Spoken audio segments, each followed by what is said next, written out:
What I have learned after becoming #1 in UK. Hello everyone, chaosgod here. As the title suggests, today I'm going to share some personal journey of how I reached #1 in my country.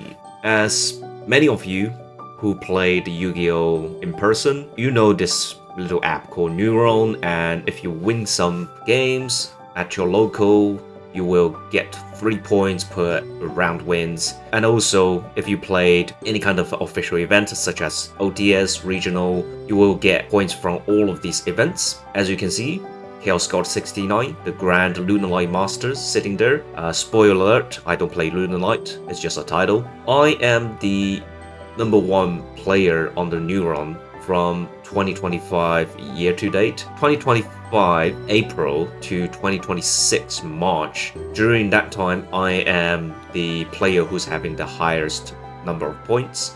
And just a little bit celebration video for myself to celebrate together my achievement to my fellow Yu-Gi-Oh players. Let me explain a little bit about my journey. As many of my fellow Yu-Gi-Oh duelists, you probably started the Yu-Gi-Oh from the anime, so I got introduced the Yu-Gi-Oh from the anime. As a little kid, I also played the Yu-Gi-Oh GX Tag Force on my little PSP.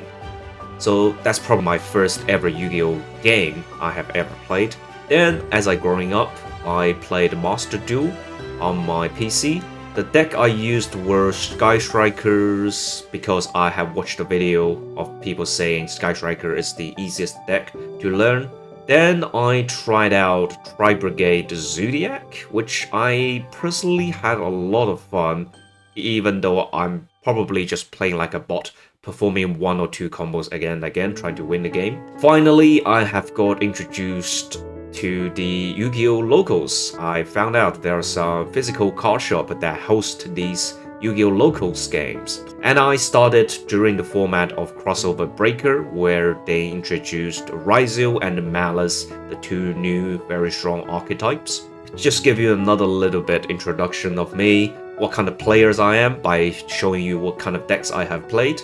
Introduction for the format. I really enjoyed Ryzel. It's not a surprise that I picked Ryzel Fingsmith, probably the strongest meta deck during that format. But as a new player, I personally struggled with a lot of variants, hidden mechanics such as chain blocking. After the first ban list I have experienced limited the number of Ryzel cards, I personally struggled a lot trying to adapt it into the new format. During that transition time, I personally struggled a lot. Next, moving on, we've got introduced the Mitsurugi card. Mitsurugi Ryzel was really strong during that format after the ban list. The bridge between the Ryzel and Mitsurugi, the Pharaoh Imps, are really good. Detonator Pops, the Ryzel Cross Negate, Murakumo Raigeki the board, so on and so forth. Moving on, I tried out the pure Mitsurugi version. It's a very simple yet effective deck. Play many strong hand traps such as Dominus Impulse, but it is not very fun getting drawed after your first search or getting debarriered. Afterwards, they fixed the issue by banning the D-barrier, which is pretty good. Mitsurugi Yami got introduced. Herald of the Arclight, the bridge between Yami and the Mitsurugi, was just so good. And Draco Tau just struggled a lot against the on-field floodgates such as Herald. So yeah, it's a very combo-heavy high roll deck, which personally I enjoyed. Trying to do the line, play around the draw, play around the nibs by making a Arclight early under the 5 summons. And if you have both Yummy Names and Habakiri or Prayers in hand, you are just not losing if you are going first. So yeah, these are the decks I have played so far. And I am currently playing Vanquish Soul K9. Very different strategy comparing to the previous decks I have experienced. It's a very fun deck, and it plays in your opponent's turn. I really hate Draco Tail, so that's one of the reasons I picked up this deck, because it does have a better matchup against Draco Tail. Finally, Shifter and Fissures are very cool. Most of the time, if you played against the right deck, you have Fissure or Shifter, it's an automatic win for you. The downside of this deck is it's really hand dependent. If you don't have the right attribute and the right starter in your hand, you are kind of in a bad situation here. Let's have a look of some highlights of my journey. I have been to the YCS Lille in France with the Pure Mitsurugi.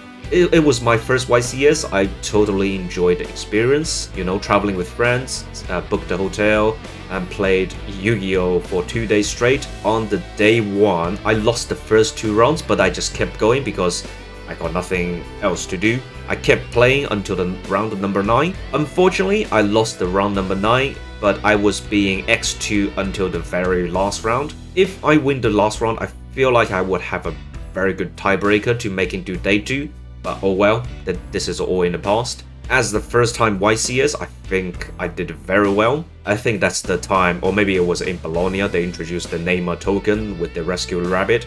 Very cool collaboration. Please, Konami, do more collaboration. Then I also went to the Bologna in Italy with Mitsurugi Yami. Unfortunately, I didn't do very well during that YCS because I didn't get the point of how to play this deck completely.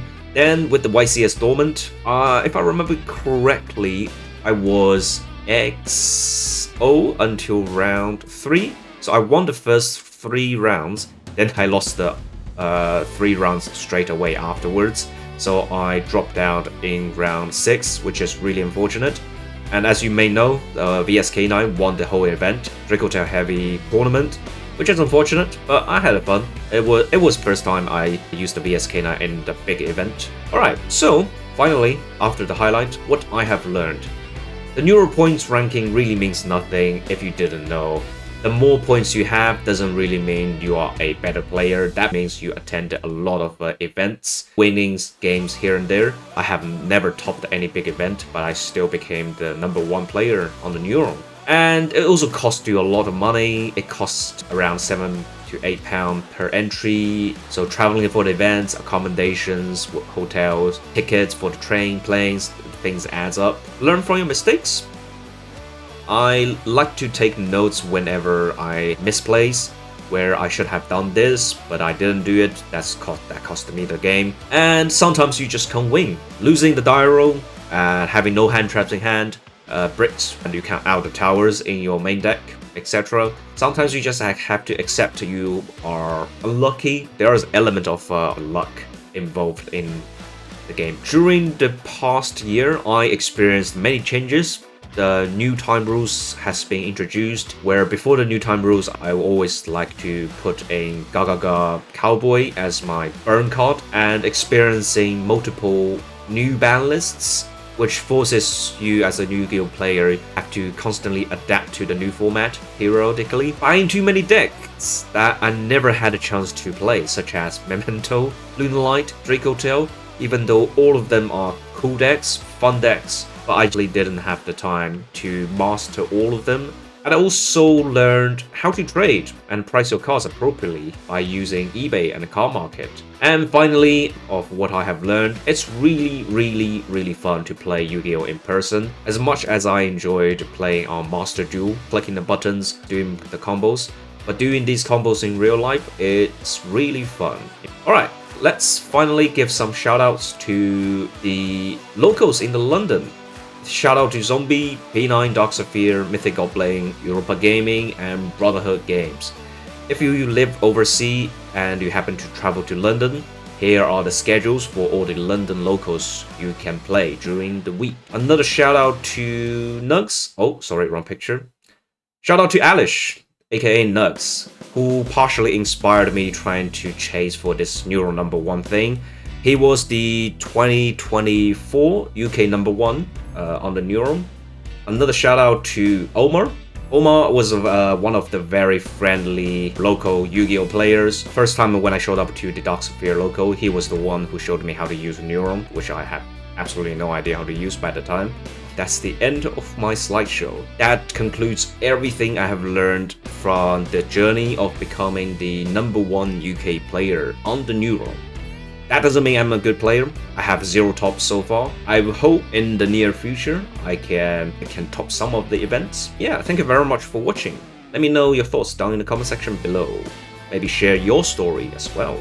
If you enjoyed the video, please like and subscribe. I will see you next time. Bye bye.